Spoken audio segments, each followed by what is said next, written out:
حدیث نمبر 4895۔ شیبانی کہتے ہیں میں نے حضرت عبداللہ بن ابی اوفی رضی اللہ عنہ سے پالتو گدھوں کے گوشت کے بارے میں دریافت کیا تو انہوں نے فرمایا ہمیں خیبر کے دن بھوک لگی ہوئی تھی اور ہم رسول اکرم صلی اللہ علیہ وسلم کے ہمراہ تھے۔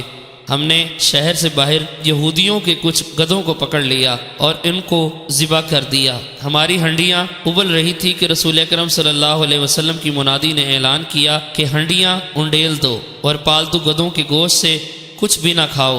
میں نے پوچھا کیا آپ نے اسے حرام قرار دیتے ہوئے یہ حکم دیا یا کیا بات ہے؟ انہوں نے کہا آپ نے اسے قطعی طور پر حرام قرار دیا اور اس کی وجہ یہ ہے کہ اس کا خمس 5واں حصہ نہیں نکالا گیا۔ حدیث نمبر 4896۔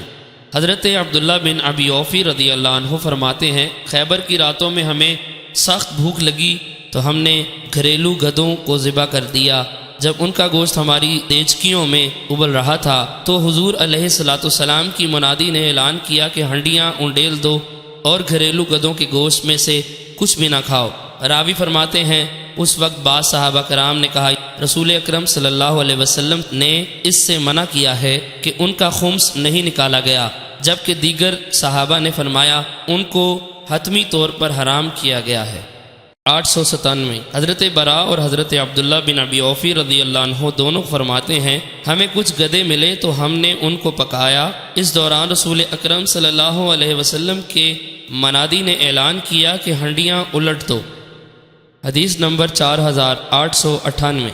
حضرت برا رضی اللہ عنہ سے مروی ہے فرماتے ہیں خیبر کے دن ہمیں کچھ گدھے ملے تو رسول اکرم صلی اللہ علیہ وسلم کی منادی نے اعلان کیا کہ ہنڈیوں کو الٹ دو۔ حدیث نمبر 4899۔ حضرت برا رضی اللہ عنہ فرماتے ہیں ہمیں گھریلو گدھوں کے گوشت سے منع کیا گیا۔ حدیث نمبر 4900۔ حضرت برا بن عازب رضی اللہ عنہ سے مروی ہے فرماتے ہیں رسول اکرم صلی اللہ علیہ وسلم نے ہمیں حکم دیا کہ ہم گھریلو گدھوں کا کچا اور پکا گوشت پھینک دیں، پھر آپ نے ہمیں کھانے کا حکم نہ دیا۔ حدیث نمبر 4901۔ امام مسلم نے اس حدیث کی ایک اور سند بھی بیان کی ہے۔